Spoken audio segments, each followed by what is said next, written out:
the day 6 of our Allyship Journey. Today we will talk about the centering present in the design. Design of our buildings, or cities, or services, or clothes, or technology. First of all, our world is designed for abled bodies. The most recent World Health Organization estimates suggest that roughly 1 billion people, 15% of humans, live with disability. Disability is itself normal. Nor is it a fixed identity. As infants, we are all dependent, and many of us pass through phases of disability throughout our lives, after surgery or during sickness or as we age. The world has a fluidity that is often denied. In her book, What Can a Body Do? How We Meet the Built World, Sara Hendren explains how furniture and tools, kitchens and campuses and city streets are built with the able body in mind. A disability is any condition of the body or mind that makes it more difficult for the person to do certain activities and interact with the world around them. Disability is extremely diverse. It can be physical or mental. It can be visible or invisible. It can be physical impairment, sensory impairment, cognitive impairment, intellectual impairment, mental illness, and various types of chronic disease.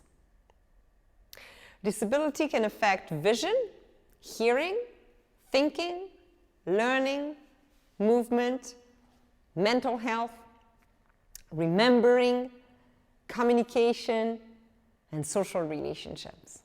People with disability report seeking more health care than people without disability and have greater unmet needs.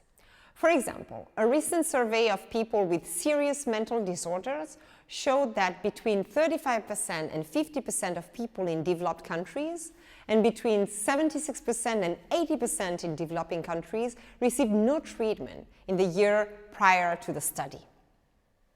People with disability encounter a range of barriers when they attempt to access healthcare, including the following: prohibitive costs. About 50% of people with disability are unable to afford healthcare, compared to 33% of people without disability. Limited availability of services. Research in Uttar Pradesh in Tamil Nadu states of India found that after the cost, the lack of services in the area was the second most significant barrier to using health facilities.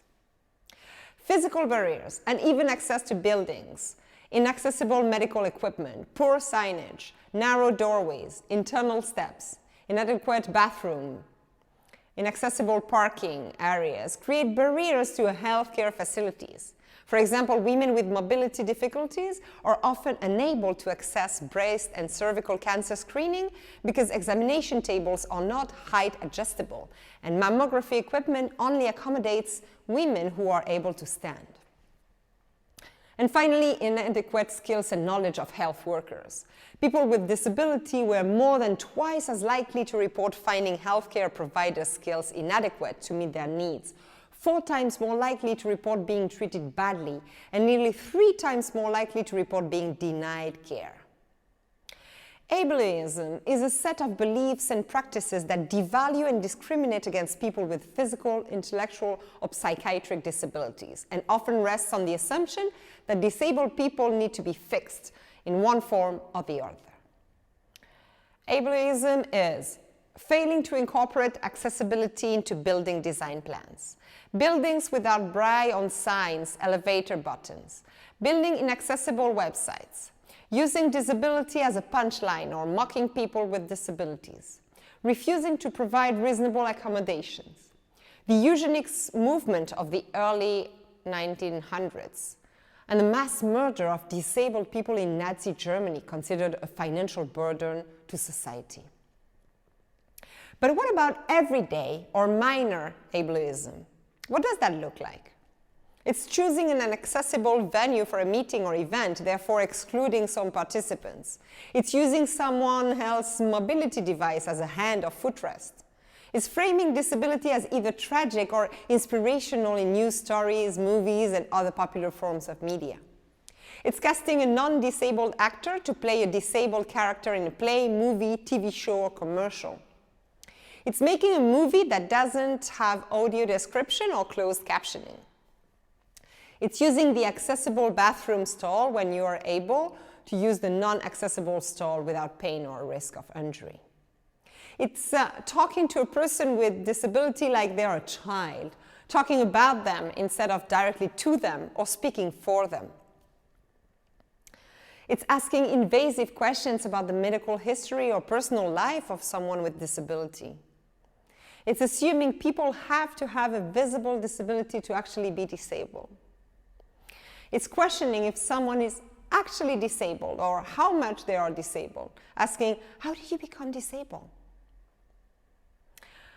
What are ableist microaggressions? Microaggressions are everyday verbal or behavioral expressions that communicate a negative slight or insult in relation to someone's gender identity, race, sex, disability.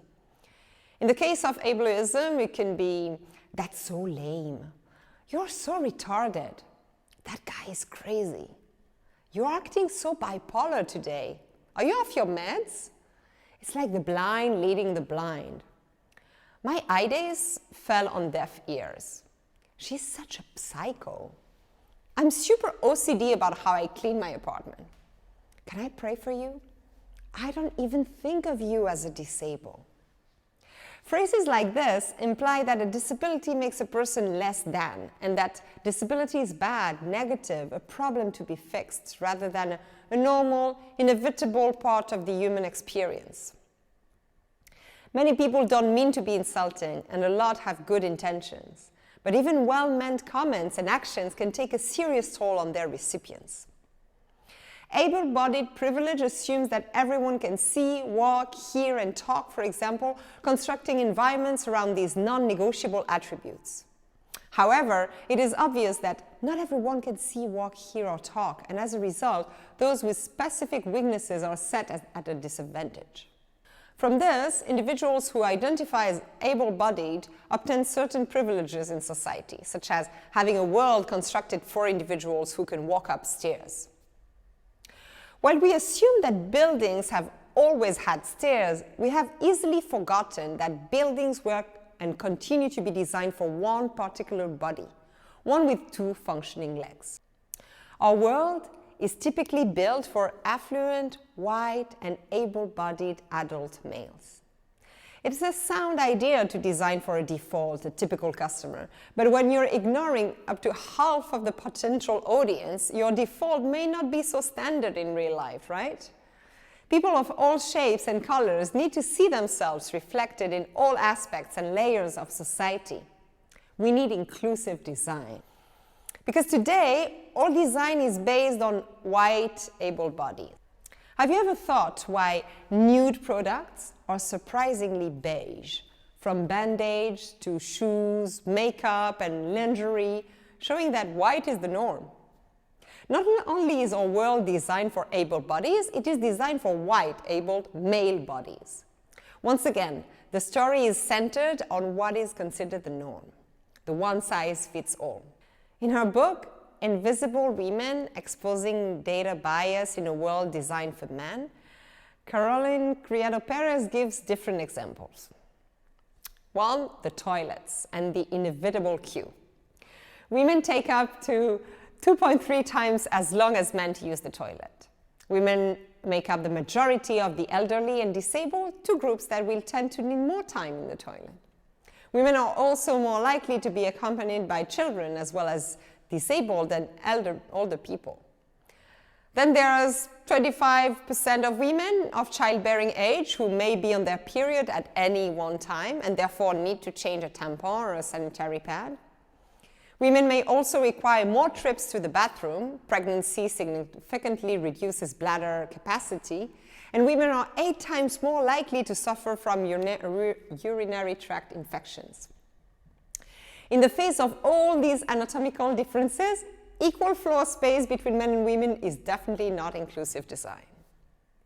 Car crashes. Men are more likely than women to be involved in a car crash. But when a woman is involved in a car crash, she is 47% more likely to be seriously injured and 17% more likely to die. And it's all to do with how the car is designed and for whom. Cars have been designed using car crash test dummies based on the average male, 1.77 meters tall and weighs 76 kilos. It wasn't until 2011 that the US started using a female crash test dummy. The AC. Most offices are 5 degrees too cold for women because the formula to determine the temperature was developed in the 60s based on the metabolic resting rate of a 40-year-old, 70-kilo man, when women's metabolisms are slower. The average smartphone is too big for most women's hand and it doesn't often fit in our pockets. Speech recognition software is trained on recordings of male voices. Google's version is 70% more likely to understand men. And clothes for women are hurtful and limit their movements. From high heels to bras, from corsets to the absence of pockets, the design of women's clothes has been based on their sexiness to the male gaze more than the comfort of the person wearing them. But this is not only the design of physical products, it's also the way digital media and technology is designed. Algorithms are actually automated decisions. In Algorithms of Oppression, How Search Engines Reinforce Racism, Safia Umoja Noble explains how many people regard Google as neutral, like a library. However, Google is not neutral. It is a huge commercial corporation which is motivated by profit. The ranking system used by Google leads people to believe that the top sites are the most popular, trustworthy, and credible. In fact, they may be those owned by the people most willing to pay or by people who have effectively gamed the system through search engine optimization, through SEOs. Ranking is itself information that also reflects the political, social, and cultural values of the society that search engines operate within. Women make up just 11% of software developers, 25% of Silicon Valley employees, and 7% of partners at venture capital firms. Bites may be neutral, but programmers are often wittingly or unwittingly biased. And this influences the design of our whole futures. That is why we need diversity in the tech space, and not only gender diversity, but also neurodiversity. Neurodiversity refers to the different ways the brain can work and interpret information. It highlights that people naturally think about things differently. We have different interests and motivations, and are naturally better at some things and poorer at others. Most people are neurotypical, meaning that the brain functions and processes information in the way society expects. However, it is estimated that around 1 in 7 people are neurodivergent, meaning that the brain functions, learns, and processes information differently. And this is mostly invisible and poorly diagnosed. Neurodivergence includes attention deficit disorders, dyslexia, dyspraxia, and autism. Most forms of neurodivergence are experienced along a spectrum. ADHD affects the person's ability to control attention, impulses, and concentration, and can cause inattention, hyperactivity, and impulsiveness. It is estimated that about 4% of the population has ADHD. Dyslexia it is estimated that 10% of the population are dyslexic. It is a language processing difficulty that can cause problems with aspects of reading, writing, and spelling. They may have difficulties with processing information quickly, memory, retention, organization, sequencing, spoken language, and motor skills. Dyspraxia. It is estimated that up to 5% of the population are dyspraxic. It relates to issues with physical coordination, and for most organization of thought, people with dyspraxia may appear clumsy or have speech impediments and might have difficulties with tasks requiring sequencing, structure, organization, and timekeeping. And finally, autism impacts how a person perceives the world and interacts with others, making it difficult for them to pick up social cues and interpret them. It is estimated that about 1 to 2% of the population are autistic. Nevertheless, the neurodiverse population remains a largely untapped talent pool. Unemployment runs as high as 80%. Most college grads with autism can't find jobs. In the US, 85% of college grads affected by autism are unemployed, compared to the national unemployment rate of 4 to 5%. 2/3 of young people with autism had neither a job nor educational plans during the first 2 years after high school. Although neurodiverse people may excel in important areas, many don't interview well. For example, autistic people often don't make good eye contact, are prone to conversational tangents, and can be overly honest about their weaknesses. Yet, neurodiversity is a competitive advantage. In the last decade, large companies, particularly technological companies, realized their special skills in pattern recognition, memory, or mathematics to solve highly complex problems. Often, neurodiverse talent who possess above-average intelligence and special talents in memory, pattern recognition, and mathematics are most suited to do this type of work.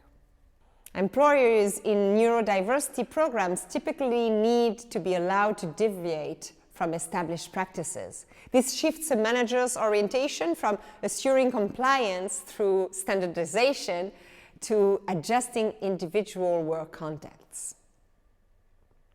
Most companies would have to adjust their recruitment selection and career development policies to reflect a broader definition of talent. SAP has pledged to hire adults with autism for 1% of its workforce, and we can see TV shows as Atypical or Love on the Spectrum giving a different image of neurodiversity to wider audiences. As an exercise today, let's reflect on design. When have you been affected by non-inclusive design? Analyze your building, your home. How accessible is it? What can you do to improve it? Do you have any neurodiverse person in your organization? Which adjustments have you done so far so that this person feels more included? Let us know. Thank you.